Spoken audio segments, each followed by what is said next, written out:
Awesome. Connie, could you call the roll, please? Sure, I don't think it's gonna be 1 second. I'm sorry. We're ready. Yes. For a roll. Scott. Here. Kimberly. Here. Claire. Here. Gus. Here. Kevin. Here. And sorry. Chris Rogers here. Chris, sorry, Chris. Kevin, sorry. Thanks, Chris. Does Kevin need to make his apologies for being online, or just gets it automatic one-time thing? He has to state the AB 2449 exemption. So Kevin, you need to make the statement that you're attending remotely. Okay, this is Kevin Sniczynski. I'm attending this meeting remotely. In compliance with AB 2449. In compliance with AB 2499. Is that right? Good enough. Okay, thank you. It looks like Marisol is here. Do I ever report from the Board of Supervisors, please?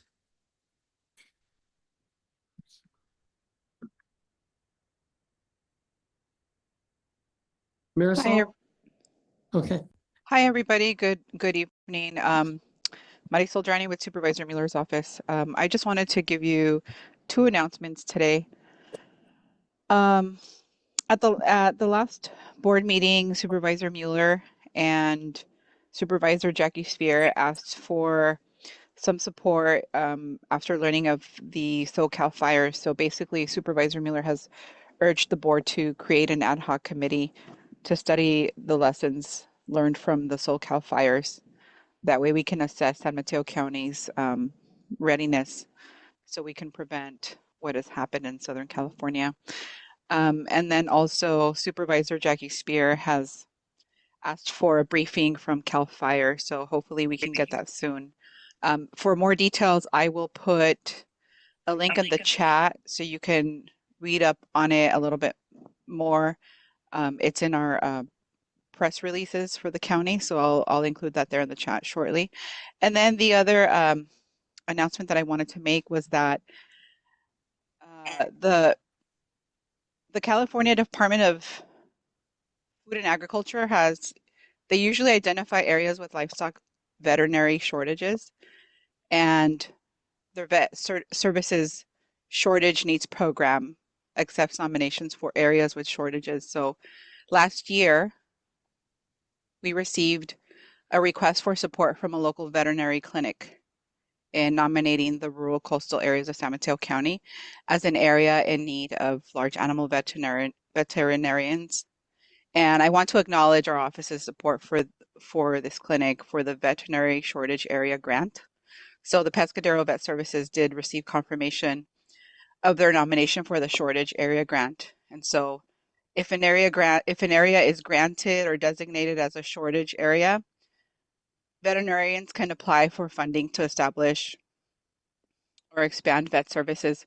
So looking at the results or the outcome of that, San Mateo County will be one of 10 counties to be confirmed, given that there's 58 counties in the state of California. There were 10 counties total that I believe submitted grant applications. So we're really proud of that work. And that is all for tonight. Thank you so much. Thank you, Marisol. Are there any questions for Marisol? Well, I just wanted to share too. I'm on the line. This is Ray. Okay. Ray, please do. Oh, I'm just here if there's any questions about anything okay. Marisol shared. And that the county was actually, the applicant was actually awarded the grant for the veterinary clinic, clinic, which was great. That's great. Thank you. Is there anybody else for representing other government entities online or wishing to update us? Okay, if not, we'll move on to public comment. We invite public comment on anything not on tonight's agenda. And what's on tonight's agenda is primarily the Montara Mountain Project. and public comment will be limited to 3 minutes. So is there anybody here in the room that wants to make a public comment? Go ahead. Burnett Severo, El Granada. Just one point that Marisol was bringing up about learning from what happened in LA. There was one thing that really hit me is that they said they weren't used to fighting forest fires. And I guess they use that more as cloaking of these large fires that were more like forest fires. And I think that's one thing with us here, with some of the things we have going here on the coast. We need to look at it more than just an urban fire, but more like a forest fire. So just one point, hopefully it'll be brought from the what was learned in LA is the issue that we need to look at these things in some cases more like forest fires, not urban house by house fires. Thank you. Thank you, Bert. Anyone else in the room that, yes, please. James McCusick, El Granada. Thanks for your time, council members and relevant officials. I'm also here on in regards to forest fires, specifically the eucalyptus trees, which cover the coast side. As some of you know, these are not native trees. They were not meant to be here. They were brought here for the purposes of building, colonial buildings. And they stopped using them because they explode under heat and pressure. And obviously it requires specific circumstances, but we have literal 120-foot napalm trees lining our community. And I understand there's land disputes. If you look out the window, the tree islands are governed by the county, but it's the responsibility of local citizens to pay for an arborist to remove them. I'm imploring not only you guys, but other elected officials to take a further look into this, because as this gentleman previously stated, this would not be an urban fire. If and when a fire comes for the coast, it would be a forest fire. And looking out the window, acres all the way to San Mateo. And we're living in an isolated community with relatively few fire stations to combat a forest fire and a long commute to get here from other stations. I could go on and on. Thank you for your time. And again, I just implore you to look more into this, into specifically these eucalyptus trees in our area. Thank you. Thank you. I think that's it for the people in the room or not? Yes, okay. Going to the people on the web, I see Greg Diegas. Thanks, Claire.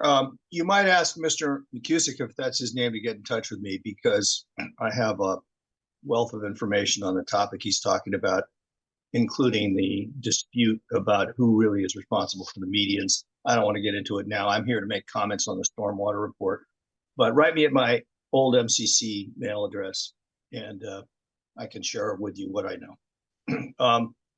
I just wanted to update you on the stormwater report. I did receive comments from Granada Community Services District, their engineer who runs 3 sewer plants, and their associate manager, Cole Batmore, who some of you may know.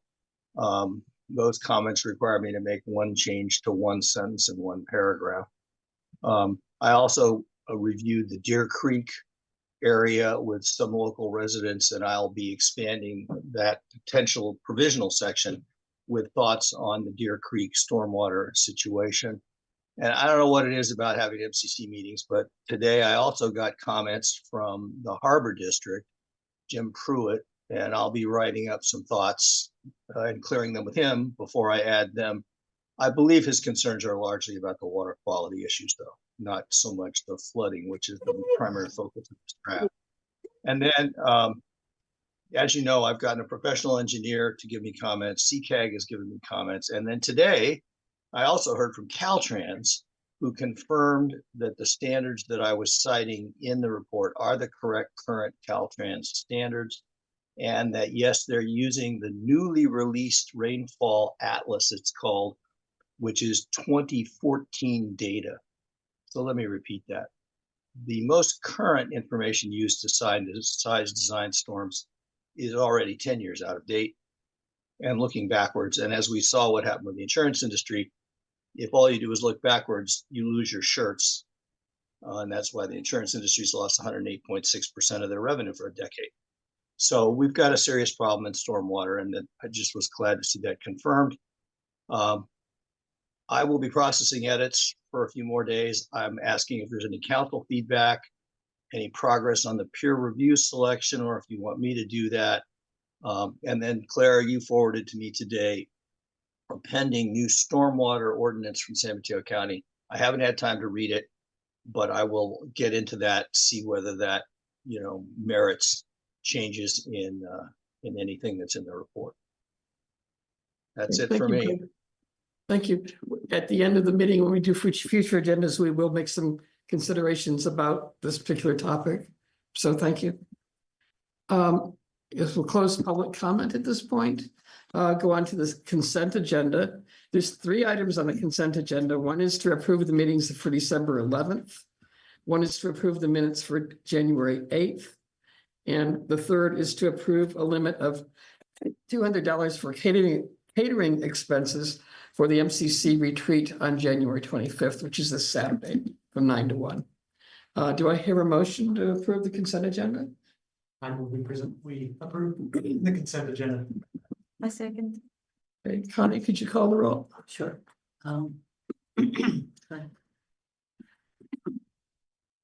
Chris? Yes. Gus? Yes. Claire? Yes. Yes. Scott? Yes. Kevin? Yes. Connie? Yes. Okay, so we have coffee for Saturday. Nice. Thank you.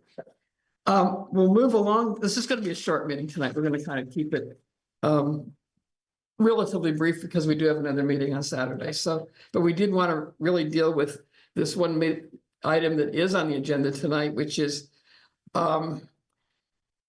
the request by the Coastside Fire Protection District to do emergency road repair on the North Peak, access road on Montera Mountain.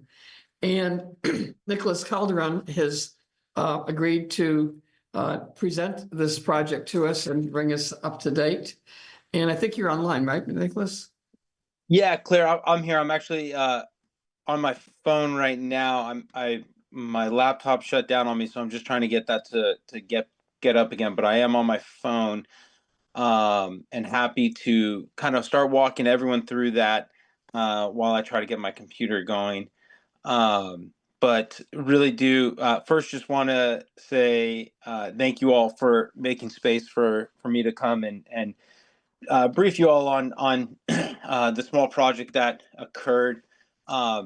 So as Claire indicated, San Mateo County Fire, Coastside Fire had convened a meeting at the end of last year with a number of county partners, and it was determined during that site visit, and really the catalyst for that was the condition of the North Peak access road and the fact that it was really in a substandard condition. We had some issues a couple years ago with access up to the communications equipment. And I'm sorry, Claire, give me one second. I'm going to switch over to my computer here, just because it'll be a little bit easier and you all will be able to see me. So okay. Just give me 1 second. And then when you log in with your computer, then Chris can make you co-host, I think.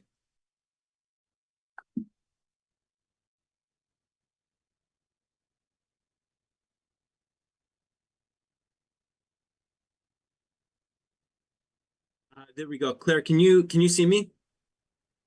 Yeah, we can see you. Perfect. All right. Thanks, y'all. Sorry about that. So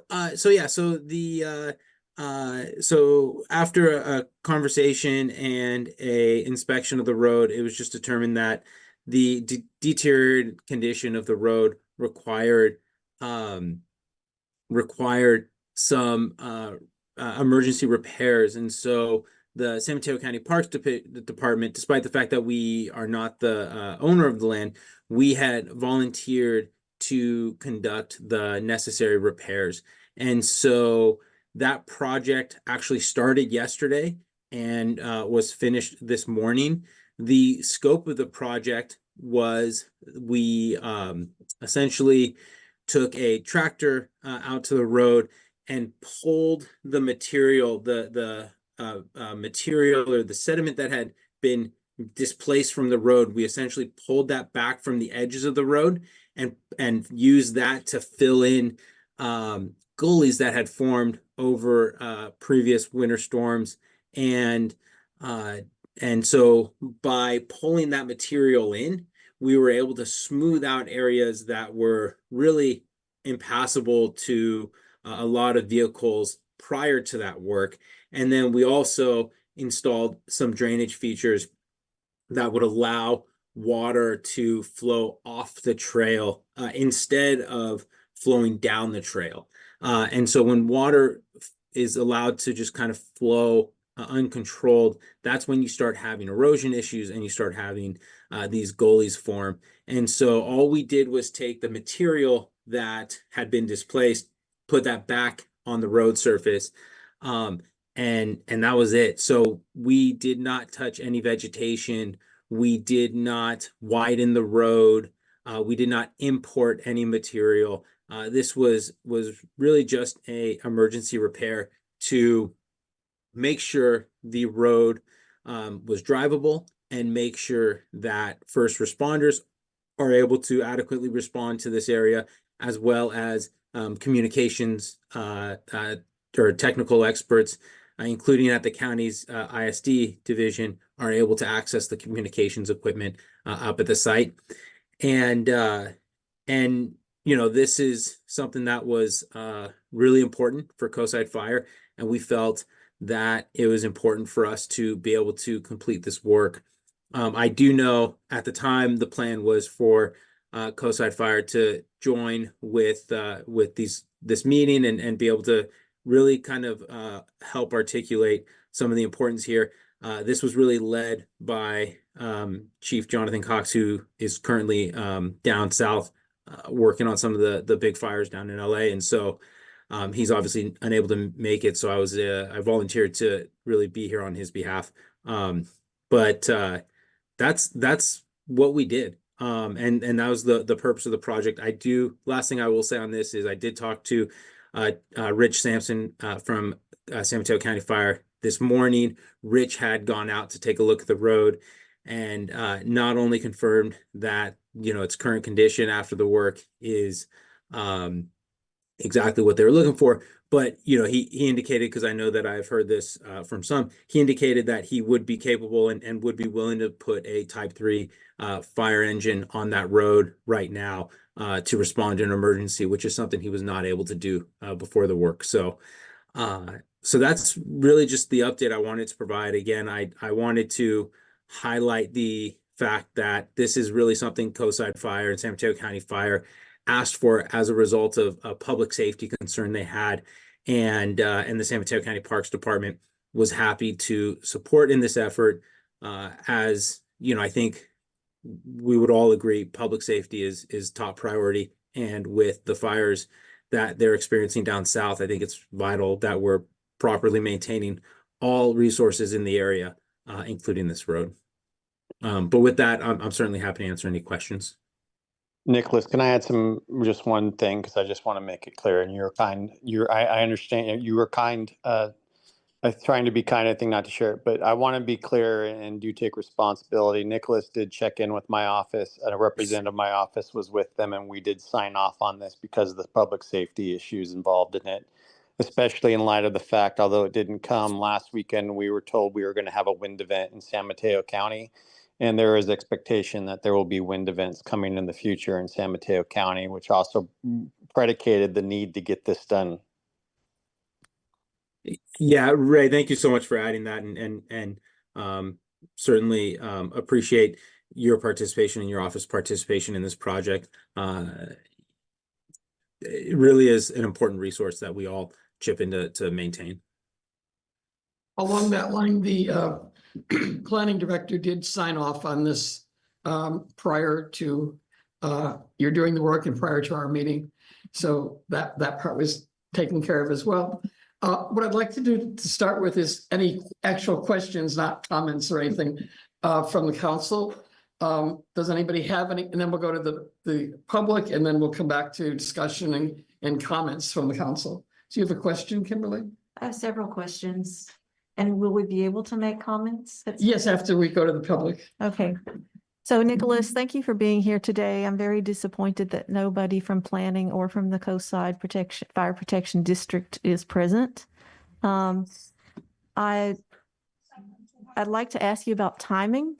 You said earlier there was a meeting of, I presume, several stakeholders on this, and it sounded like that meeting occurred weeks ago. Do you know why the public wasn't notified that this request was made before the CDX was actually published on the planning website? Kimberly, I'm sorry, can you repeat the question? I'm sorry. So I'm asking about timing of the request, because it Yeah. sounds like from what you said, this was decided upon before the public was even notified that it was, a proposal. And definitely before the CDX, not before the CDX was issued. So I'm asking about the timing requirement for public notice, and you may not be able to answer that, but it sounds like the stakeholders met and made these decisions well in advance when this could have been published, but it wasn't published until much later, less than 7 days. Yeah, Kimberly, thank you for that question, and thank you for repeating it. So I think what was decided and when we determined that we were going to be able to actually do this was it came together fairly quickly, probably within 10 days or so. We had conversations at the end of last year, but it was unclear if this was something we were going to be able to actually accomplish. There were a lot of permissions, including from landowners, that we needed to secure. So there were a lot of logistical details that we had to work through before we were even able to submit the application for the CDX and for the CEQA exemption. So, it was about 1 month from the time, the first conversation actually occurred where the request was made, but it was much less than that when it was determined, when my staff was able to actually go out and inspect the road and just, come up with the plan for what they felt they were able to accomplish. So it was much less time than that, though. I'm not sure if that answered your question. I'm sorry. It does answer my question partially. So I'm wondering about compliance with public notification. The other question I have is similar in that there was no scope of work included with the CDX application that I saw on the planning website. And in fact, not one that I could locate anywhere. Do you know that exists? Yeah, I mean, I believe it was on the, yeah, I mean, yes, one exists, and I want to say I know it's out there. I'm certainly happy to find the document with it on. Okay, because I'm concerned that this was not posted for the public to see. And at this point, it would be after the fact. Well, I hear what you're saying. There's a lot of routine maintenance that goes on across the board by many different agencies that isn't, necessarily posted and available for review. I mean, it's not unusual for us to have to clear a culvert or patch a road without having to go through a full public noticing process. I think in this case, it is required. Why is I that? could be mistaken, but this is a multi-jurisdictional project. It occurs on state park land or GGNRA land. And there's a prior history to this maintenance. So I think there's some precedence for this. There was one provided with the last maintenance round in 2023. Yeah, Kimberly, I'm happy to follow up with planning and building to pull the codes to see what requirements may exist and what their applicability may be here. Okay, thank you. Yeah, of course. The question is this considered a temporary fix? I'm assuming it is, and not a permanent fix. This is considered by our standards, this is an emergency temporary repair. That's correct. This is not by any means a permanent fix. There needs to be a long-term maintenance plan put together for that road by the landowners. And certainly we are prepared to maintain our very small section of that road and conduct, annual routine maintenance on that, which includes, most importantly, maintaining the drainage features so that, again, water properly flows off that trail, off that service road. And But I can only actually, commit to- trail I is can the only right commit- term. Because Well, it's, it's North Peak Access Road, but I can only commit to what we can do on our land, but we are having ongoing conversations with all appropriate agencies to make sure that people are aware of the need to maintain this road because these types of repairs are not something that are not really the best way to maintain service roads. so I'm, and you can correct me if I'm wrong here, but I'm looking at you as someone who is, or at county parks is used for implementation, but they aren't really the decision maker here, nor the person, the entity who is supposed to come up with these plans or maintain the road. So, is that, is that not correct? It would depend on which section of road we're referring to, right? So we are certainly the appropriate entity for the section that falls within the county park at the top. And so certainly happy to speak to that. As for sections that fall outside of county parks jurisdiction, it would certainly be more appropriate to talk to those agencies about what they intend to do for long-term maintenance. I think we're getting into the meat of what we want to talk about here. Yeah. Not just clarifying questions. So if there aren't any other clarifying questions, like what did you mean by a tractor? I think we'll go to public. Well, what's your distinction about meat versus non-meat? I don't understand. I'm sorry. My concept is clarifying questions are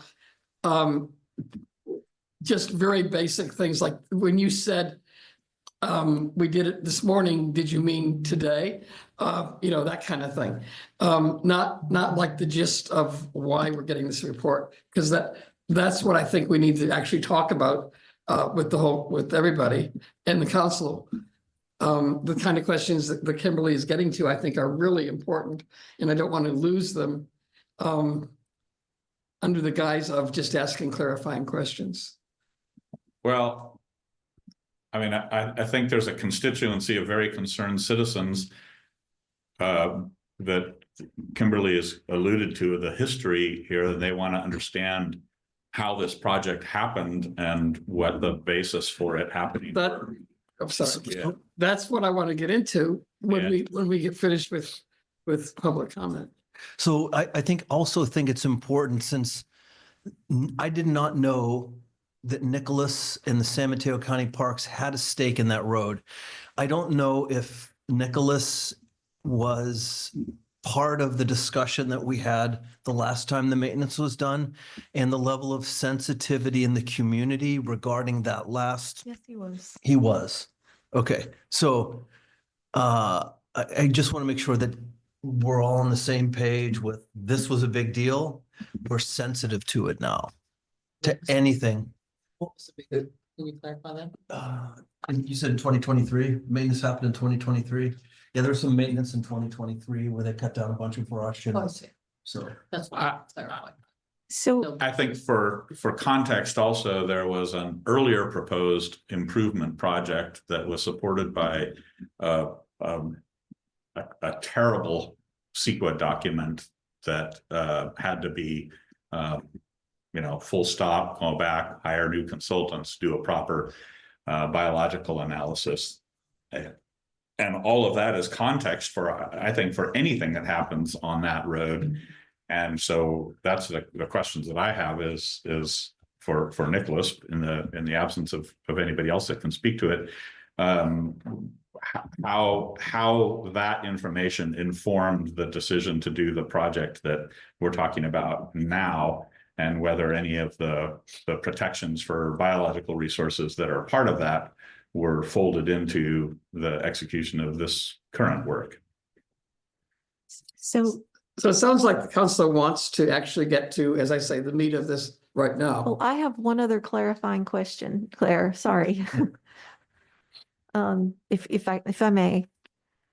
And it's a different question, but that question is on my list, so I'd like to come back to that one. Please continue with yours. Nicholas, why are all trails in both parks closed for 3 days? All trails, said all trails in McNee Ranch and several trails in San Pedro Valley. Could you explain? Yeah, so I think the first thing is those trails that were closed as a result of the project will now be open, given that no more work is being done. We thought that the work was going to take longer than it ended up taking. As for the trails that are closed, we try to close trails that go back to kind of main junctions, so individuals don't end up in a position where maybe they've hiked a long way in one direction and there's no loop or outlet. So we do try to take it back to the kind of the next junction point. But for example, I believe that was, I'd have to go back and look at the map for, say, San Pedro Valley, as well as McNee Ranch, but I don't think it was I don't think it was all of the trails. It was certainly the ones that were going to eventually intersect the project area, and then we take it back to the next junction point. Okay, it did say all trails in McNee Ranch, but you answered the question, so thank you. Mm-hmm. Okay, so what does the council want to do? Do you want to go around the table and have people make comments, or can we go to public comment and then come back to the council? Yeah. Okay, All right. so is there any public comment in the room? I know there's been a lot of activity and a lot of noise and a lot of concern from the community about this, and I'm surprised there aren't people here. Dan, you want to go ahead? Good evening, Nicholas. Thanks for your report. Hey, Dan. Question. Have you,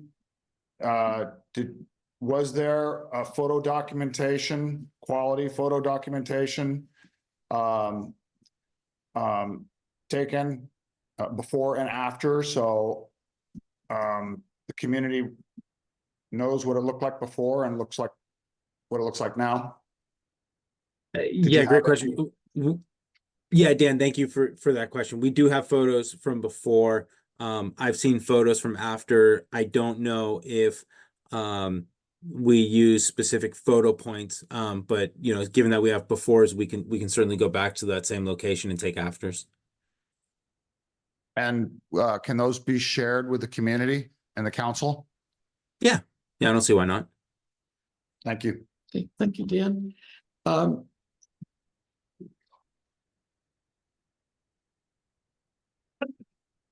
And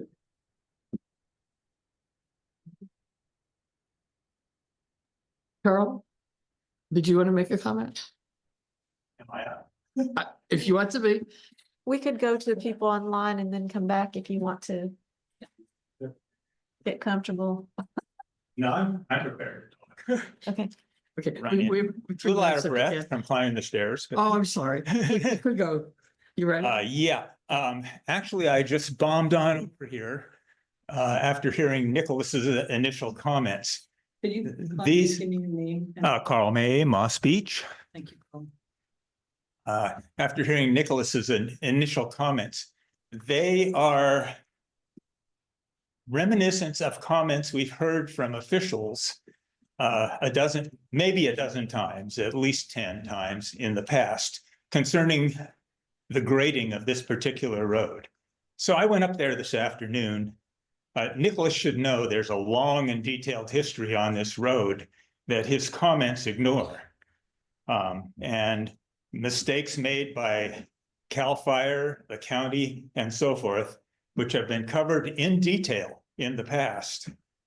And to say, oh, well, there was an emergency situation, we ran a bunch of people up there and we saw the road was in bad shape and so forth, is silly, considering the history and the detail and the knowledge that there is of this particular road.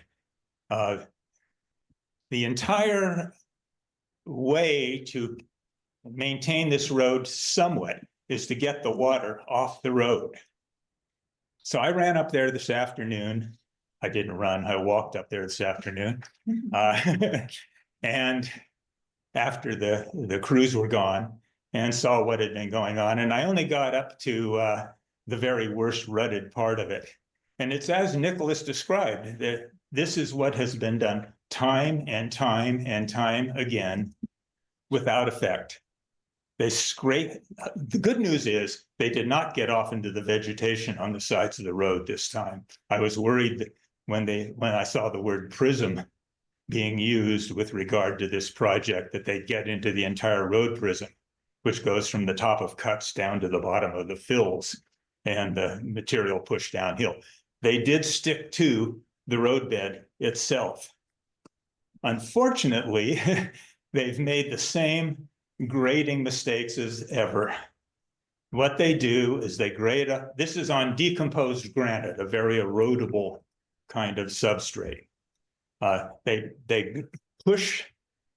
grade off a few inches of material, maybe pull in a little bit from the ditches on the sides onto the road surface and push it into the ruts. That won't last past one really good rainstorm. It won't last past 2 moderate rainstorms. You'll be right back to where you were. It's a sad situation to see that they never seem to learn.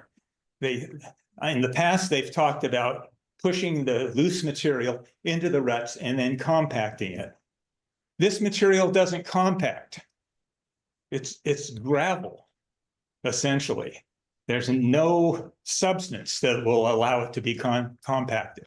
It doesn't work. If you have people telling you that this is a road repair and that it's going to last, you're either hearing from people who are naive and unknowing about this kind of a road on decomposed granite, or they're giving you misinformation. I hate to use the word disinformation because I'm aware that most of the officials involved with this don't really know anything about the road. So they're not trying to mislead us, but they're putting out information that's not correct. Carl, can you wrap it up pretty soon? Okay, I'll wrap it. There are things that can be done to make this road last a little bit longer, as have been done a couple of times in the past, to get the water off the road so it won't erode the ruts onto the road. Unfortunately, some of those measures, which included some culverts that were put in at one time and were somewhat effective, have been damaged by the last 2, including this one, efforts where water has actually been kept out of the culvert and off of the road, and onto the road, out of the culverts onto the road, creating new ruts. In summary, whenever this road comes up, there should be consideration of what has gone on in the past, the decades of knowledge about the activities that have gone on in this road. What has been done is a waste of money if we get 2 good rainstorms between now and the end of the spring. So, thank you. Thank you, Carl. Greg?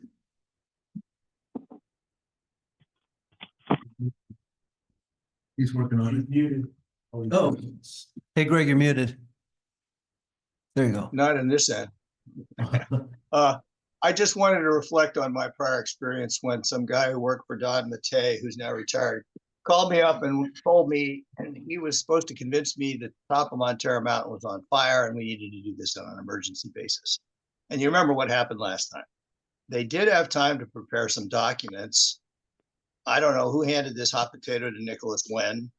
I think it's logical that CAL FIRE is A, worried about wildfire right now, and B, too busy elsewhere to do this work, so, thanks to Nicholas for jumping in and handling it, but he didn't have time to do thorough planning. I do want to repeat, though, a few things that we think we learned. The last time they did this, it failed within a couple of rainstorms. It was obvious to anybody hiking up there. It didn't work. We also wrote a letter at some length asking for a road management plan and sent it to Linda Hitchcock and the state parks and the county. I don't think we ever got an answer. And so 2 years have gone by and we're left with the same problem.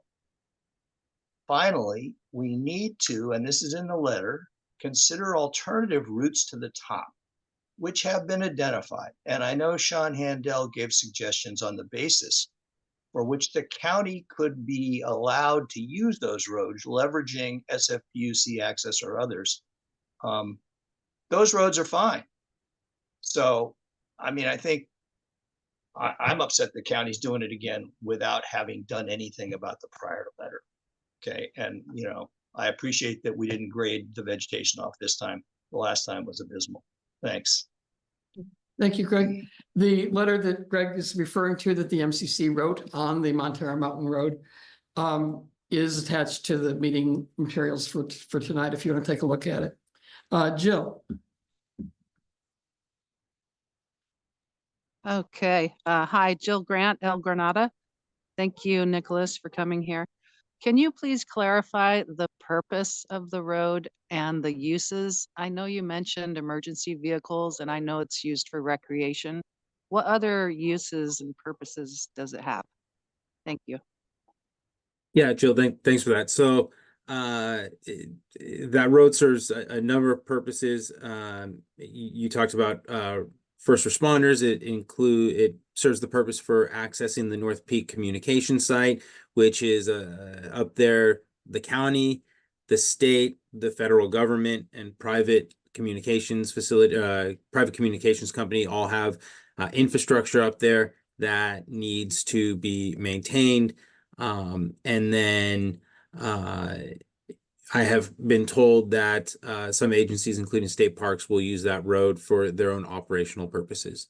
And so that's kind of the bulk. And then, again, I include in first responders, any of their purposes that may arise, including rescues and responding to any type of incidences.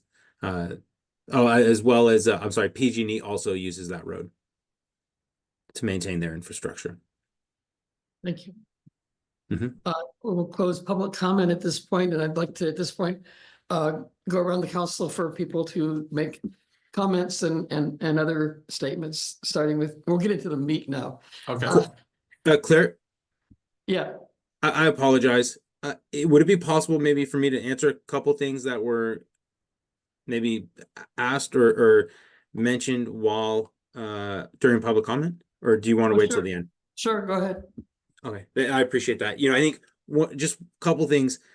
When any agency does a project like this, it's never intended to be a project like this. It's never intended to be a one and done situation where you do the work and you can walk away from it and never touch it again. Any project like this, its success relies upon ongoing maintenance. The San Mateo County Parks Department within the San Mateo County Park System regularly, after rain episodes, has to inspect its roads, its service roads, its trails, to make sure that culverts are properly working, to make sure that water bars are properly intact. Prior to rainy season, every October, my staff is going through all of the parks to inspect our water bars and our rolling dips to make sure that they are properly maintained. At a place like the North Peak Access Road, which receives not just vehicular traffic, but also a lot of mountain bike activity, which tends to accelerate the degradation of these drainage features. It is vital that there's ongoing maintenance. So, I bring that up because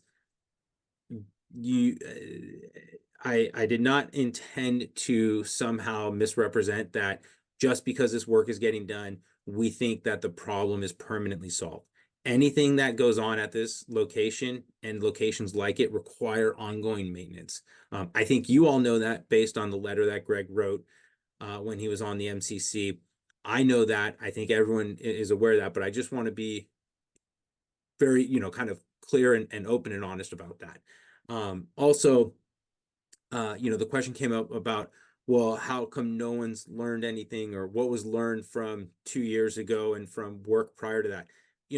I think Carl indicated, he went up today, we didn't touch the vegetation. This was a very different project than what was done 2 years ago. And from my recollection of comments made at MCC meetings, and certainly happy to go back and look at the letter Greg wrote, but much of the frustration was around no notice prior to work and impacts to habitat. And those two mistakes were not made here, right? I mean, when we knew what we were doing, when we were doing it, we had put press releases out, we put posts out on social media. The press release was up on the MCC's website. It was on Coastside Buzz. It was sent to Half Moon Bay Review. It was on Nextdoor. So we did everything we could to notice the public. And then again, we didn't touch any vegetation. That was not part of this project. And if you went up there prior to work, you would have seen flagging. And that flagging was essentially a way to indicate where the contractor, or not the contractor, I'm sorry, the operator who works for the Parks Department, where they were working, not to touch. So we took that component very serious. And then I know there's been questions about other access points. This is the primary access point to that location. If you look at an aerial, there are some other locations. Those all have to go through the watershed, and there's not currently access granted through through those locations.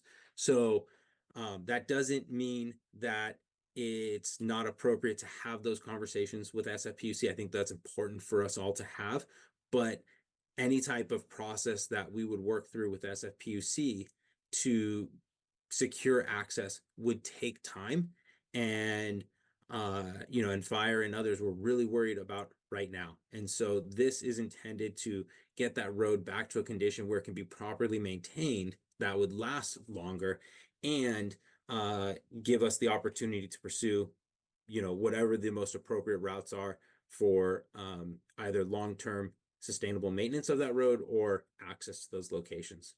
But those are just a couple things I wanted to be able to address, Claire. Just because I know they came up at least once during comments. So I appreciate the opportunity. Thank you, Nicholas.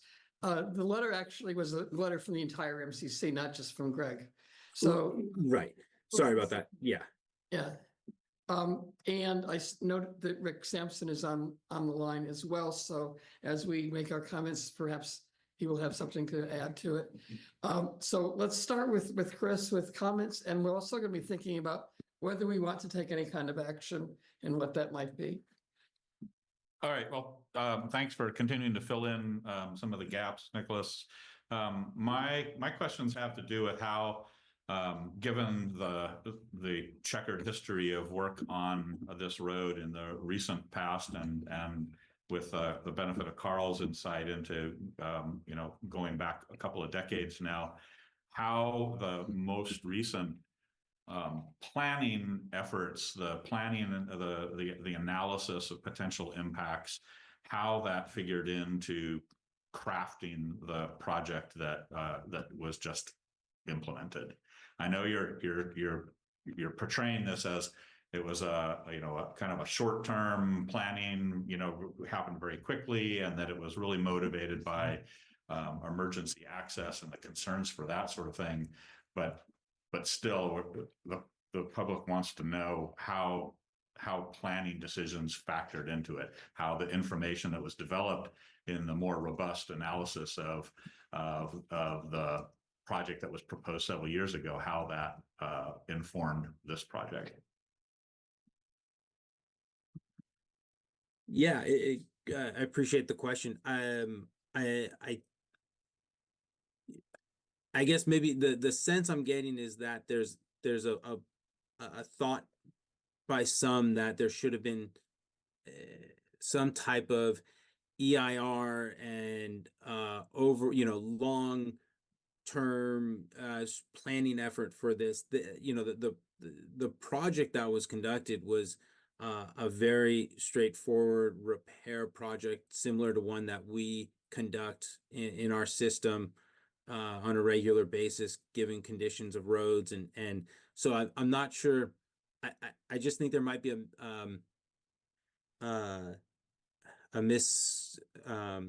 misunderstanding as to what type of planning and review goes into a emergency repair or a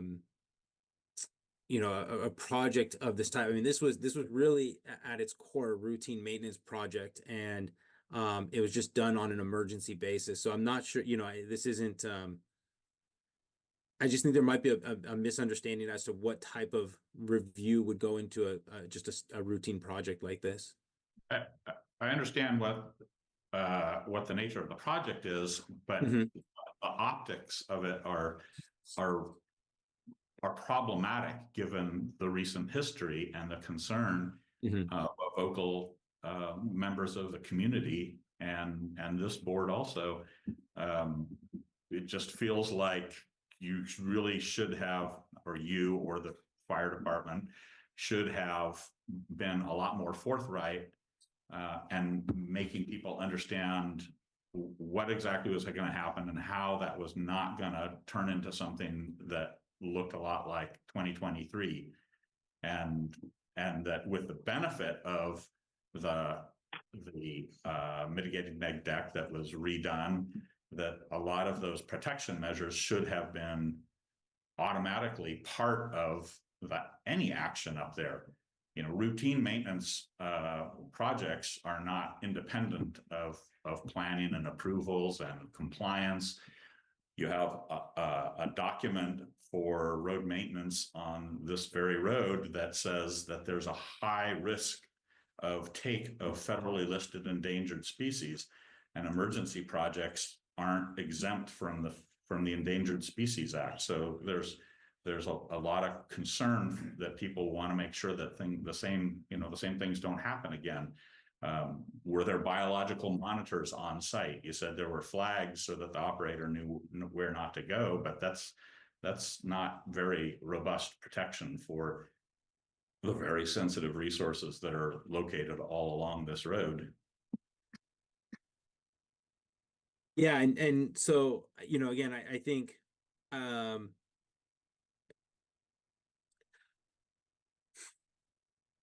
the understanding that there's a long history here, I understand the concerns that some may have, although again, I would reiterate that the projects that have been done in the past and this project are by definition different projects, largely because we're not touching vegetation, we're not doing any of that type of work.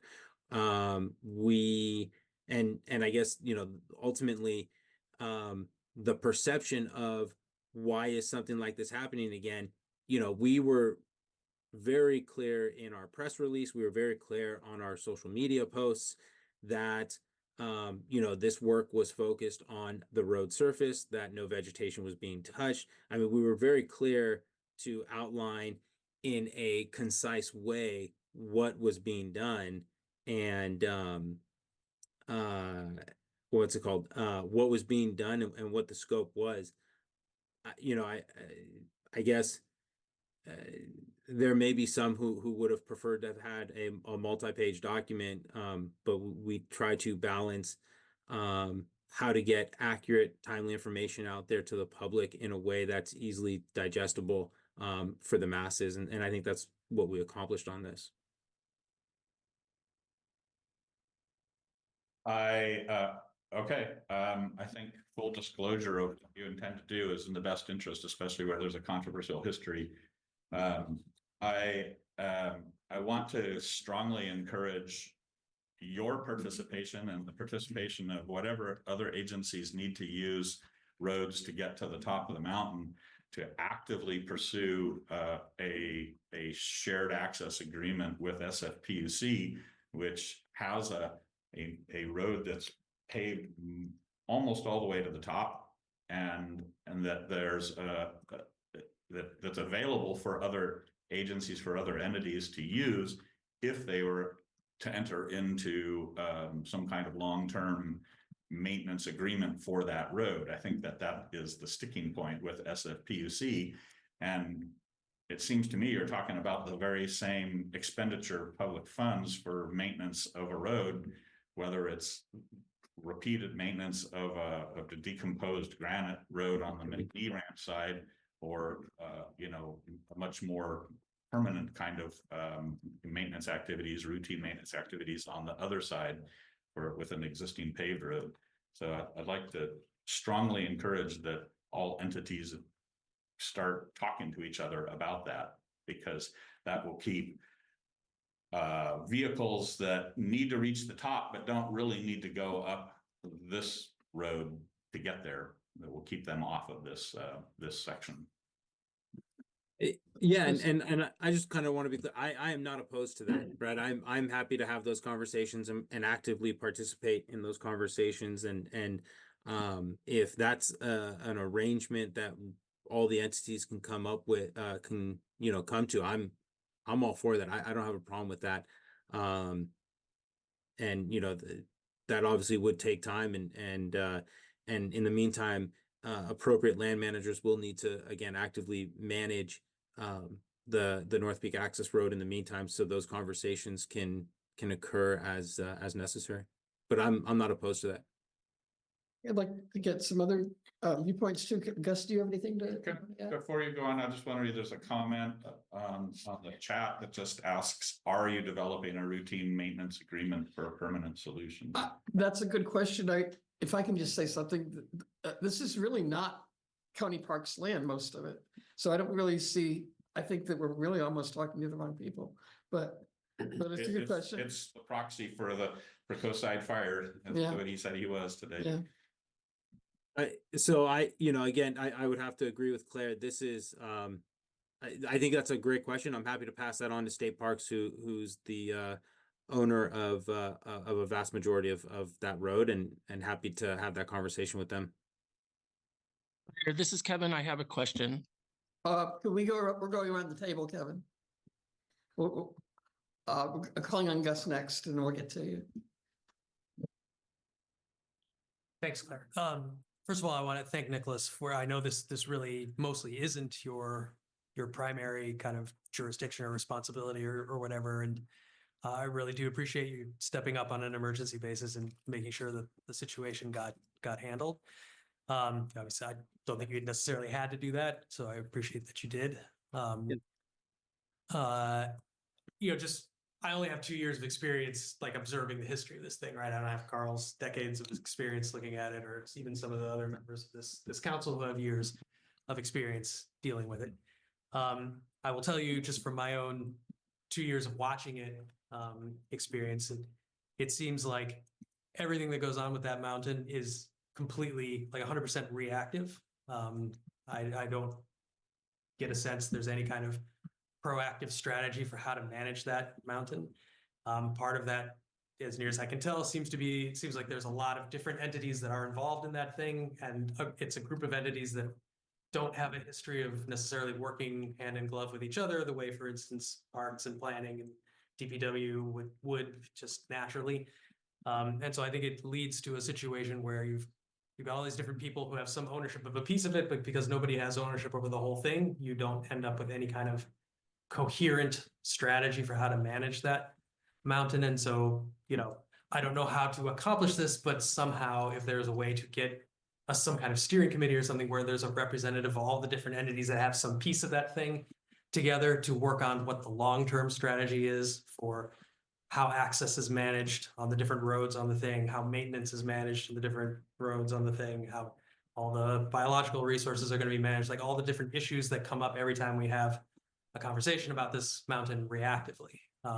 That I think would go a long way toward addressing the concerns that the community has about the way that mountain is managed. But that's an extraordinarily difficult thing to do because it's a lot of different agencies that don't have, that aren't necessarily working day to day with each other the same way that the individual county agencies do. That's my whole point. But again, thank you, Nicholas, for stepping in the way you did. Yeah, absolutely. Thanks, Gus. Kevin, I think you can go next if you like. Sure. I have more of a comment really than a question, but first, thanks, Nicholas. I understand that you're one entity of many, and you are taking on this topic rather bravely. So I wanted to thank you for that. I think that there is a sentiment within this community that oftentimes things happen and many members of the community feel like it happens to them or after the fact.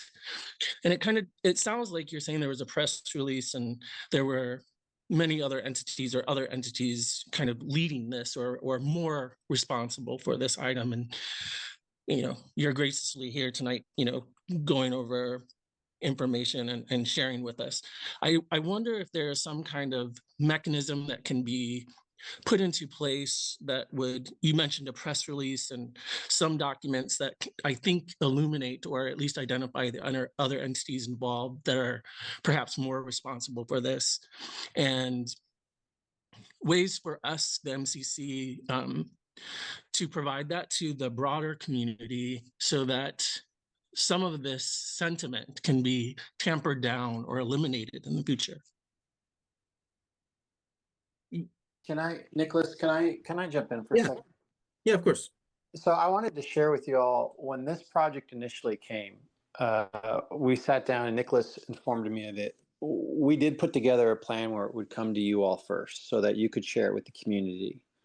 And I wanted to let you know that the reason why that plan didn't happen was because we heard from DEM about these windstorms and things coming.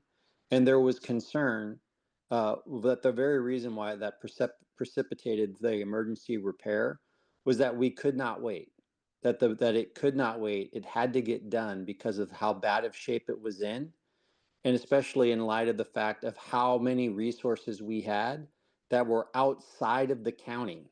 So if we had an issue, all of our resources, we are incredibly vulnerable at this moment. And so for that reason, the timeline was moved up. But we did intend, initially this project was intended to happen very shortly after this meeting tonight so that you also all could inform the public. And there was a very concerted effort through county communications to try to get this information out when that timeline was moved up, to let the public know in as many channels as we could that this was going to happen. And with that, I'll pass it back to you, Nicholas. Ray, thank you for adding that, because I think that is really a critical piece of the information here. And I do want to share with people, one of the things you might think, it might seem, well, geez, Ray, it's cold here, or Nicholas, it's cold here, or what's really the fire risk? Right now, we don't just face threat from natural fire, we face threat from arson. And I want people to understand that. When CAL FIRE and others tell us that we have some vulnerabilities at this moment, we are taking them incredibly serious. Yeah, that's absolutely right, Supervisor. I appreciate you adding that, and Claire and I even had a conversation about trying to schedule a special meeting ahead of time, and it was just something we weren't able to make work. And Kevin, I appreciate what you're saying. I don't want to come across as passing the buck. At the end of the day, it was my crew out there. They were acting on my directive. So I take all responsibility. This absolutely was a project that came out of a collaborative conversation and discussion that was initiated and led by CAL FIRE due to their concerns around safety. And we take that extremely serious. And again, right, it's not a county parks road, but at the end of the day, everyone who lives on the coast is a county resident, and therefore is the responsibility of the county of San Mateo, and that's the entity I work for, and therefore it's my responsibility. We will continue. This is my hope, my sincerest hope is that all necessary entities are going to have more productive conversations going forward about long-term maintenance, and that includes how we will all communicate to the public. But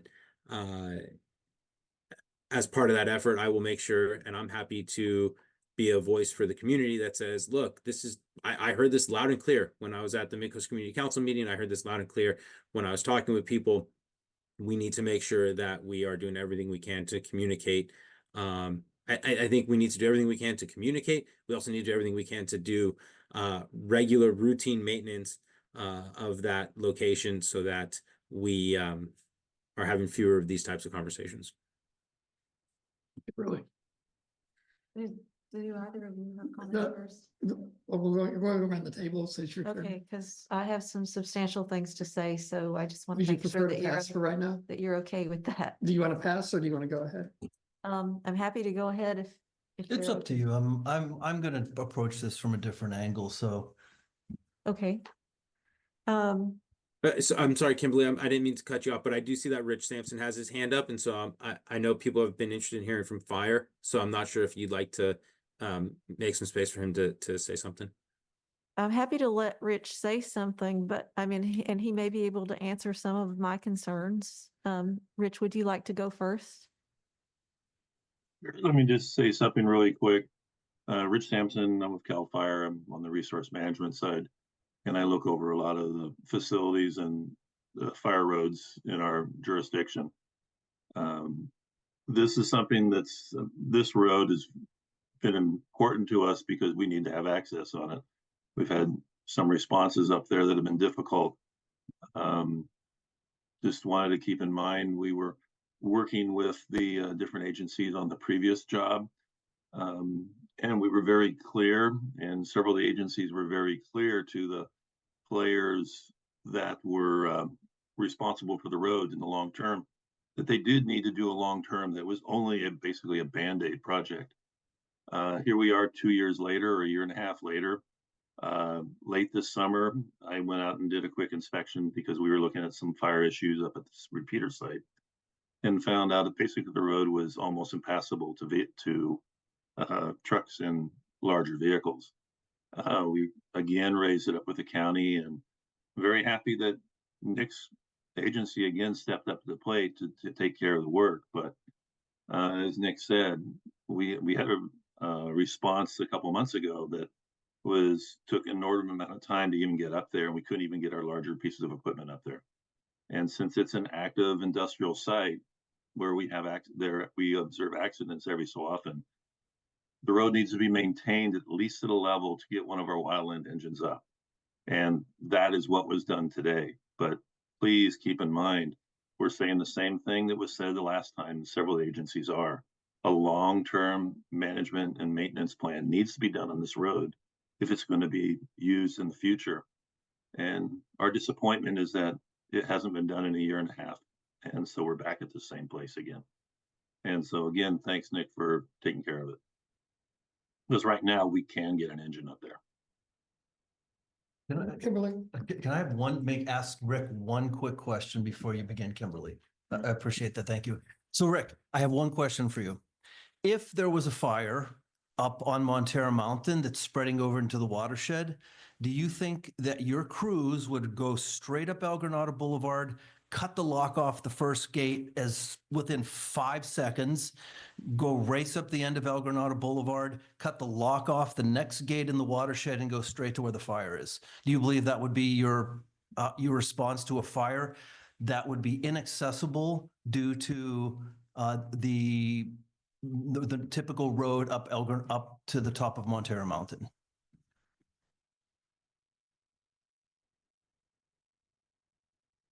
You're asking the question. Rich, Did you hear the question? I think he's muted. He might be talking. Sorry, I was muted. That's what happens when you're a dinosaur. So when if there was a fire up on top of Montera Mountain above El Granada, yes, we would go that way.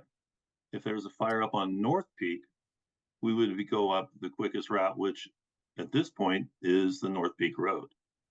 We would probably get some other access coming in through SFPUC, but that would take a lot longer I mean, that road is about 8 miles. This road is about 4 miles. But it's And that flatter. road has some significant issues with it. So we would be using as many roads as we could. Right, that too. But I'm just saying, it seems like, so you already know that you're gonna go that road anyway. You're gonna just go right through the gates to access the fire. So it makes me go to the next step and say, let's just make that an access way. If American Tower needs to go up there and services, let's just use that road in the future. So it's just another way of saying, find another access way to the top of that mountain. I would have to say is I don't control what accesses are allowed or But which you would access. you would go, if there's an emergency, you're gonna go that way to put that fire out, right? We're You're going not to gonna go wait the for quickest watershed way. people to We're going to open go the the lot, quickest way, the most expedient way we have to get to where the fire actually is. Yeah, you're not gonna wait for PUC ranger to open that gate. No, but Yeah, I at didn't this think so. point, if we're going to go to a fire, we have Yeah. a few more options. If we're going to a rescue, which is more frequent, like we had several months ago, we're going to end up having to go to the road where the rescue is, which was the North Peak access road. Okay. Go ahead, Kimberly. Well, you've made me think of several things here, so I'm sorry. And that point that you just made, as I recall, that rescue was done with a small truck, and large trucks weren't needed. I don't think this road accommodates large trucks, nor should it. So that's one point. You also referred to it as an active industrial site, which is confusing to me. I'm assuming that refers to the communications equipment at the top. And I think that sort of points to one big problem with this area is that this is a public park. Most of that land is parkland, and that is the primary purpose of those parcels. And we have several different agencies who are looking at it as something other than that.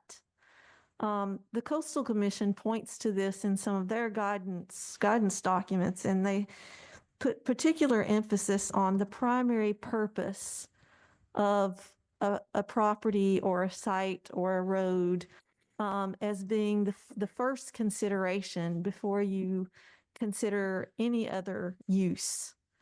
So in the case of the North Peak Access Road, I would suggest that the primary use is public recreation and is part of the park or parks. And I think that that's really an important distinction to think about and to uphold in terms of treating it as a park. So that's one point. The primary purpose of the road. This point of this is just a one-off maintenance and that it doesn't warrant all this attention is problematic as well, because this, while you may think of this as one-off maintenance, this is one instance in a long, several years long one-off maintenance things that keep happening. So it's become sort of a long-term permanent strategy of these, oh, this is a one-off emergency maintenance. And that shouldn't happen. Other agencies make very precise plans over a long period of time for things like this, and they have to deal with weather conditions as well and emergency conditions. And how they get around that is they target specific times of year to address these things with particular strategies, and then they adjust as they go. But there is a shared understanding with the agencies and the public that this is going to happen at this time of year. It's planned in advance, and we know how it's going to happen and what's going to happen. That has never been the way that this has been approached. So this is a small piece that you're talking about, yes, but it is part of a much larger strategy that needs to be thought about. And I appreciate that you're finally, all of you are finally thinking about a management plan. But I would argue that you're thinking about the management plan for all the wrong reasons. We need to protect this as public land, as the primary purpose for recreation, for wildlife, all the things that the park embodies. It is a unique landscape. There's nothing else like it. We are all very concerned about fire safety. I'm concerned about fire safety, but that doesn't mean that we just need to throw the baby out with the bathwater and just ignore all these other things. We have to do the best we can. We're never going to be 100% safe from fire. We have strategies to overcome that. And in LA, they're doing the best they can. It's a horrible situation.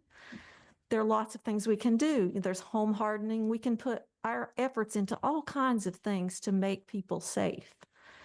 But we need to keep things in context and just be very intentional about how we treat these spaces and not ignore the primary purpose that they're there for. Gus mentioned reactive strategies and a coherent strategy with a long-term strategy with all stakeholders involved. And one impediment to this is that all of the stakeholders they are not equal in their funding. And so there is an equity there in how, for instance, state parks can engage in management of their land, and how GGNRA can manage their land, and how county parks can manage their land, and how the leasees at the top can manage that tiny little parcel. Gross inequity in the kind of resources that these entities have. And that also needs to be thought about, because what happens is some stakeholders get marginalized, or they feel they're powerless to collaborate with the other stakeholders and bring the full weight of their responsibility forward, because they don't have the resources that some of the other stakeholders do. That's another thing to consider. Conversations going forward. This conversation at this point has dragged on so long that it should not be held in a vacuum. And I certainly am very concerned about conflicts of interest and just cozy relationships within the county. And I'm not suggesting anything untoward, but what I am suggesting is that people have gotten so comfortable with how they interact that they fail to bring the community into it. And so I would request that any conversations going forward actively seek to include the MCC or other parts of the community in these conversations, so that it's transparent what's going on and how we're getting from point A to point B. So I think those are the main things I wanted to say. And Nicholas, there is one final question, and I do appreciate the care with which you tried to manage this particular maintenance instance. I think, you handled it as well as you could handle it, and this is not aimed at you directly, and I think you know that. You mentioned flags that you deployed. I saw a photo of those. Mhm. Will you be removing all of those flags? We can take care of that. Okay, thank you. With Yeah, that, I'll pass it on. And one thing I would just like to, and Kimberly, I appreciate everything you just said, and again, I'm happy to, as anything comes to me with regards to this road, I am more than happy to make sure that at the forefront of my remarks are the need for us to engage with the community and loop in the community and the MCC. I'm happy to if you will, be a voice for that as whatever conversations occur from here on out. Again, we have a very small portion of the overall road, but we have a portion nonetheless, so we should be part of those conversations, and I'm happy to make sure that I'm speaking on your behalf in that regard. One thing I do just want to say, and Kimberly, I hear what you're saying about I heard what you said about the coastal commission saying we need to identify the primary use and respect that. That communication equipment up there, that is what county parks, state parks, CHP, CAL FIRE, Coastside Fire, Department of Emergency Management, several federal agencies all rely on for our ability to communicate with one another, to respond to public safety issues. The importance, and if that site goes down, we all lose communication throughout the region. That site is vital for all of us to be able to communicate. And I only bring that up not to Kimberly, I don't want to come across as dismissing what you're saying, because I'm not trying to do it. I just want everyone to understand the importance of that site for regional communication, and for our ability not just to respond to fires, but flooding, high wind events, the winter storm that we had back in 22, 23, all of that.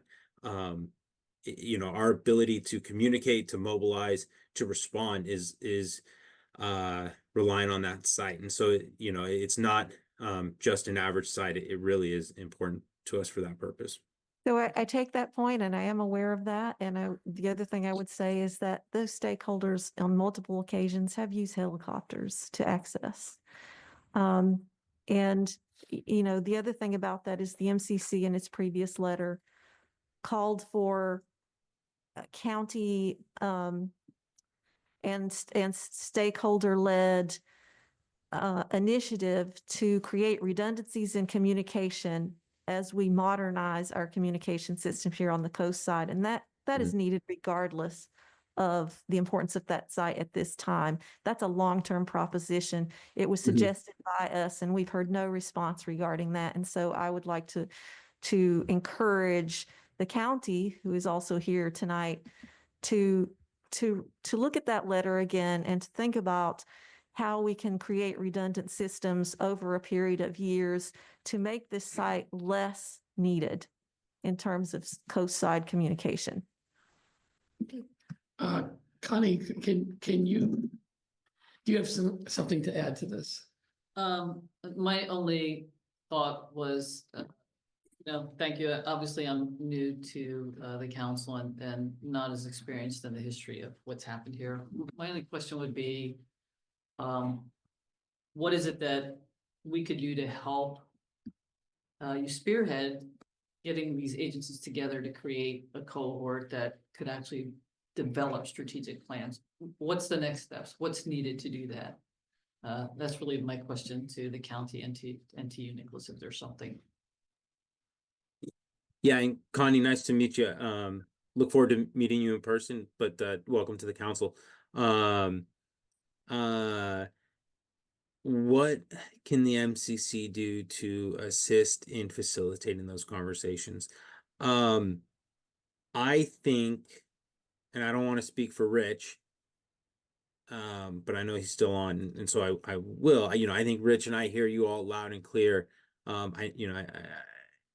So as we have those conversations, tomorrow, candidly, in the morning when I get into the office, first thing I'm going to be doing is sending an email out to the individuals who I've had conversations with on the agency side on this project, to not just let them know that it's done, but also to let them know that it's time that conversations need to start happening about maintenance. And as part of that maintenance, there needs to be conversations about what the communication aspect looks like. So I think this meeting is the right first step. And once we're able to get people together to figure out what the next step is, I'm happy to keep the MCC apprised of that. So you will initiate that with the other agencies? Yes, ma'am. Okay, thank you. Thank you. My comment was basically along with what everybody else has said, that there's a dire need for coordination on this site, both about the communications aspect of it and about the road access aspect of it, as well as the other things like that Chris and Gus raised. I was curious since you basically graded mostly state parks land, was the county paid for that, or is it just come out of the county budget to do it? Yeah, Claire, County was not paid for that. You know, this again, from my perspective, this was a vital public safety issue, and so we were happy to, you know, send an operator up there for the day and take care of this issue. And again, everyone who lives on the coast side is a county resident. Therefore, you all are the responsibility of the county, and so I was comfortable making that decision. I would have liked to see the county get paid for it personally, but that's. I'll let state parks know next time a bill. Well, there's not going to be next time, but Okay. I'll let them know if there is. There'll be a bill following it. Okay, so we'll go ahead and close this item right now because we're running at the end of our time limit. Can I But just when we go to, follow that with one thing? go ahead. I just want to say that I don't think Nicholas bears full responsibility to be the lead on this, although I appreciate the effort. I think Supervisor Mueller, who is on the line, maybe could speak to who is the appropriate lead for this with the county. Because I don't think it's fair to put this all on Nicholas as the director of county parks. You're probably right because it does involve state and other counties. It would either be Nicholas or Department of Emergency Management. And so we can go ahead and meet internally as the county to decide which department will handle this. But the stakeholder involved in this case County Parks was brought in for this purpose and stepped up to help the other agencies at this time of crisis when they are unable to go ahead and respond themselves. Okay. When we get to future agendas, we can decide if we want to do anything further as a council. But thank you all for attending a very good discussion, and I appreciate your being here for it. Hopefully we'll follow up with it in the future. Claire, thanks for putting this on the agenda. I appreciate everyone's comments, and I appreciate everyone's time.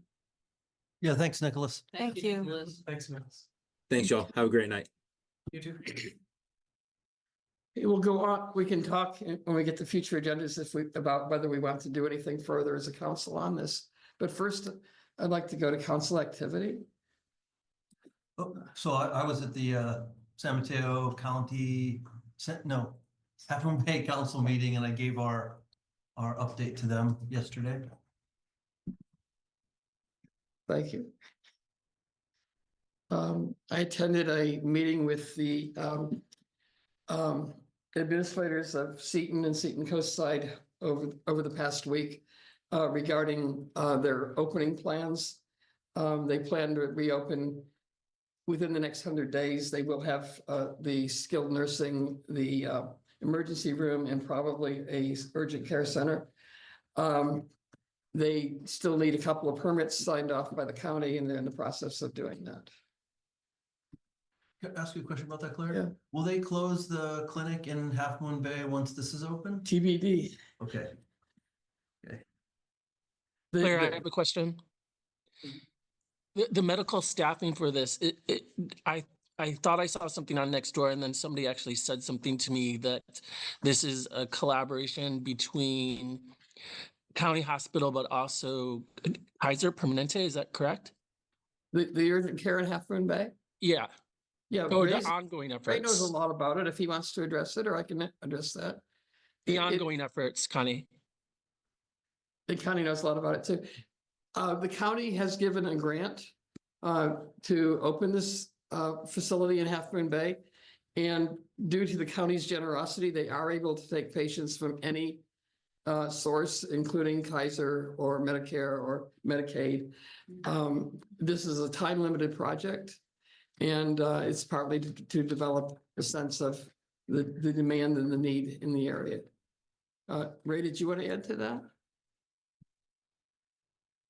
It's not. Can I add? Excuse me? Go ahead, Ray. So the metrics from the project are going to be analyzed at the end of it to go ahead and determine what the usage rates were and whether or not, from a business perspective, we can go ahead, even with the county grants, whether or not it makes sense for Dignity Health to continue. Our hope is that the metrics will support the continuing of the urgent care center.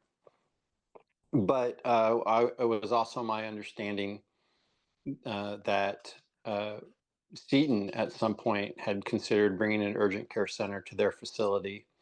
And frankly, in the beginning of this process, had indicated to me that they wanted to have an urgent care facility as opposed to an emergency room. So if they are truly saying that they're going to be reopening that site, that's good news. I had not heard that. And I also am not aware of any permits outstanding with the county, but you can bet I'll be following up on that tomorrow. Thank you, They do Supervisor have, Mueller. Claire, can I finish my comment? Kevin, what were you saying? I just wanted to say to Supervisor Mueller, thank you for explaining the metric. I'm a little concerned because what I'm hearing from a multitude of community members is that they're still not sure what is available, how to access. Should they just be driving their significant other or their child to this urgent care? And I'm wondering if Claire, maybe you have some insight in terms of how the MCC is promoting this, but also to the county, how this is rolling out in terms of outreach, because I know that almost everybody that I talk to about this issue is deeply concerned and wants to see this here, and I know would do whatever they could to make that happen. But in terms of outreach and letting people know what is available now, who can access when, all of those details, there needs to be, I think, some plan for outreach and getting this information out to the unincorporated coast side in particular. There are multiple layers of outreach. I think that it's very hard to do a full blanket rollout in 6 months and in a short period of time, and then assess the results of it within a short period of time thereafter. It's a 6-month project. But there has been a fair amount of outreach. There is, Dignity has done some, the age-friendly people have done some. I think the county has also done some. Right now, there's a group with the age-friendly who's working with Dignity. We're going to be putting out flyers that go to everybody's mailbox on the entire coast side. And that's privately funded effort. And I've been working on signage. We've been working on a lot of things. Anything that anybody else can do to just spread the word. It is open from Wednesday to Saturday all day till 7:30 in the evening. Just walk in, and it's there, and it needs to be used, and it is being used. They're seeing quite a number of people most weekdays, 17 to 20 people a day, and so people do know about it. But we need more people to know, so we're continuing to work on it. Though there is one piece I would add to that, though. While people are using it, one of the factors that I have followed up on for sort of an early report that I've gained is we went to great lengths to make sure that this urgent care was available to everyone, regardless of whether or not they even have insurance. And surprisingly, those without insurance are not using it. And so if you know people on the coast, or spread the word, if you need help, that urgent care center is there to help you. And we're really trying to get that information to our vulnerable populations, to those who otherwise may not be accessing healthcare at this moment. I think it's a pretty scary time right now for some marginalized communities to think about accessing urgent care, public services, et cetera. And I'm sure everybody can read between the lines with that. But thank you, Supervisor Mueller. I was just gonna share that part of the challenge we've had, and I'm speaking from the age-friendly group with that hat on, is that we awaited communications and flyers and information to be crafted from Dignity because it had to go through their communication, organization naturally. And it isn't clear that any uninsured or any type of insurance would be taken. It doesn't stand out. The flyers just really are not communicating the message to your point, Ray, that we really want the underserved community to be able to access it. So the group that, the person that Claire referenced and some people from the Age Friendly are trying to craft another flyer that is not Dignity's approved flyer that will get that message out. But it does take, in order to get that into the mailboxes, it does take a significant amount of money to be able to do that, and hoping that this person who's offered will continue to offer that once they're crafting this flyer. So we didn't realize. I mean, I will fight to try to renew that as many times as I can, but it's, as you guys all know, it takes 3 votes every time, so. Yeah, and they can't find resources either, right? They only have one doctor at this point to work that Wednesday through Saturday schedule, so. That was our difficulty in opening it to begin with, was we actually, the doctor they had, I believe we actually recruited from Southern California, so. Right. But hopefully, our hope was that usage would create the use case that would solve that problem. If I may add, this is Marisol. With respect to your comments, Connie, I can communicate some of your comments to the team who works on the flyers.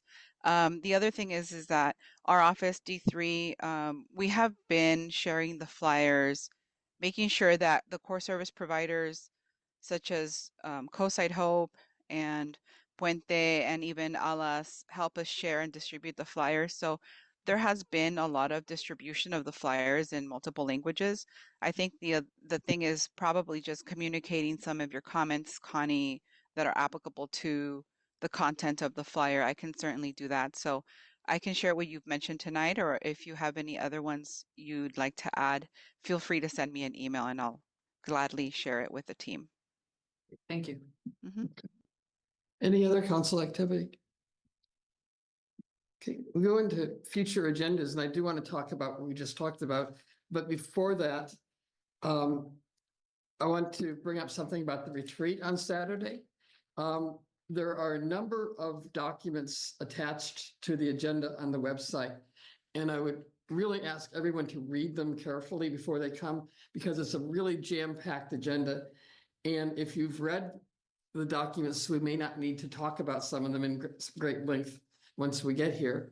So if you could do that, and if you have access to a laptop that you can bring, so you can look at some of the documents, that would be helpful, because we probably will not have that screen going. We will have the Zoom accessibility for the public, but we won't have screen to look at. So if you can bring a laptop, if you have one, that would be great. The other thing is, we had approved money to buy a computer to run Zoom with. And Kevin was kind enough to do some shopping and see what he thought might be appropriate for us. It turns out we have a little more money than what I told Kevin he had to stick to. So I would really like a volunteer to work with Kevin on coming back to the next meeting with 1 or 2 choices for a good computer for us to use for our hybrid meetings, and we can vote on it then and go out and buy it. So would anybody like to work with Kevin on developing 2 choices for us?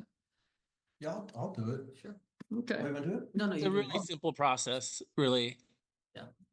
I mean, Okay, so Scott and Kevin, you'll both work. Yeah. Bring us something next week? Yeah, Next so time? I not the retreat. No, for the Next meeting. February. Okay, cool. And I want to meet Kevin anyway and give him a full handoff on treasurer stuff anyway, so we can do both of those at the same time, if he's okay with that. Okay, great. And the one other thing I want to say is, as Greg mentioned, the county is developing a stormwater ordinance. They were totally unaware of our project.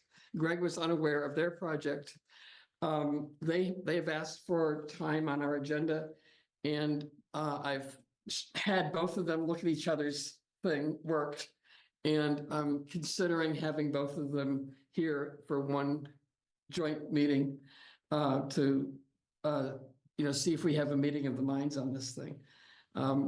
So that's something I'm considering, and we'll welcome comments on that. And then comments on anything else. So can we have one meeting with one agenda item and make it stormwater? That's what I'm thinking. Okay, nothing else on that. Yeah. Just, that would be plenty. Or maybe too much, but And could you clarify again, you said the county, but what? The Office of Sustainability. And they're working on a stormwater ordinance? Yes, which they are about to introduce to the Board of Supervisors as soon as they're finished working on it. An ordinance, but not like a management plan. I can forward what they sent to everybody. It does include some planning. I have an item. Do people want to do anything further on what we discussed tonight, or do you want to leave it as it is? The stormwater, you mean? No, the mountain. I would like to bring that up at the retreat, and We have to retreat. okay, well, I'd like to see, I would just like to have a brief discussion on what are the next steps? Is it feasible for us to take it any farther? And et cetera, do we need to monitor this? Do we need to actively push this?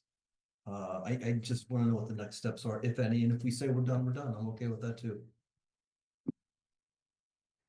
I think since Nicholas and Ray said that they would discuss internally who would spearhead trying to organize a multi-agency, I think we should continue to track it and allow them to come back to us with what they think would be somebody that would be a point person for us to keep working with. So I just want to Claire? note that we sent a letter Yeah. to the county and we have yet to receive a reply. So I think after a certain amount of time, we need to communicate with them again that we expect a reply. I think the strong hand is to write a very short letter that says, based on tonight's meeting and the information that we learned, we continue to have concerns. The community continues to have concerns. By the way, attached is our much more well-developed letter from several years ago, and ask them to take it under consideration again. Would you like to write that short letter and put it on consent next time? Okay. Okay, thank you. Anything else people want to consider for future agendas right now? Kevin here. Pardon me? Can you hear me, Claire? Yes, who is that? It's Kevin. What do you need? So, I want to add, potentially add something to future agenda items. So we heard from, I think, 2 speakers tonight about the eucalyptus trees. I know Greg said that he had some background information, but this week alone, I've gotten 20 emails from neighbors that live here in the unincorporated coastside that want to reopen discussions about tree abatement, the fire break, and emergency preparedness around fires specifically. I know eucalyptus trees have taken up a lot of space at the MCC meetings and in other forums, but I feel like I would not be representing the MCC to my best ability if I didn't bring it up, at least to this group today. All right, so we'll add that to our list. And you had something? Just want to remind, just a reminder that Lynn Erickson was, that we had removed that from a previous agenda and he's prepared to do it on the 12th. Okay, so let's see when we're going to do the stormwater and we're trying to work that out. Yeah. I mean, I don't think it's a long item. It's probably 15 minutes. Okay. Yeah, just to refresh everybody's memory, Len Erickson, who's our former council member who's very interested in transportation, wanted to give everybody a handoff on everything he's been working on and what's likely to be coming up with Caltrans. I think that's basically a summary. Yeah. Okay. Harbor District, we had talked about quarterly reports and we haven't had one in a very long time. And I'm wondering if we would like to have one for the first quarter. So that would be February or March. Sounds good. We got a ping a week ago about a county stormwater ordinance, and they were asking if they could come mid-January to the end of February. Did somebody respond to that? Yeah, we were just talking about that. We're good. Yeah, Yeah, we're going to do that with Greg, hopefully. And just also on this list that you see on the agenda, Marata Road update is on there, and that's probably something you want to have sometime in the next month or so too. Okay, sounds like we got enough to keep us Are busy. you talking about like the continuation of the work that was already completed? Yeah, we haven't really had an update about the work that was done or what's still planned. And I think it would be useful just to have it doesn't have to be anything lengthy, but just a quick update telling us, here's what we completed, here's what we see is still left to do and that kind of thing. Yeah, there's a new public posting down there. Yep. More work. Yeah, so I think it would be helpful to have somebody come and just answer our questions and talk to the community about that, because I've received a lot of questions about it. Okay. That seems like a good start for the year. Anything else people want to add to the list right now, or are we ready to adjourn? So mine was along with Kevin about, I've heard similar stuff about. Lisa's got her hand up. Oh, Lisa. Oh, I just had a question when you said there'll be no screen at your retreat, so you won't be able to show presentations at that meeting? Oh, no, actually, you can do it on Zoom. You can share your screen.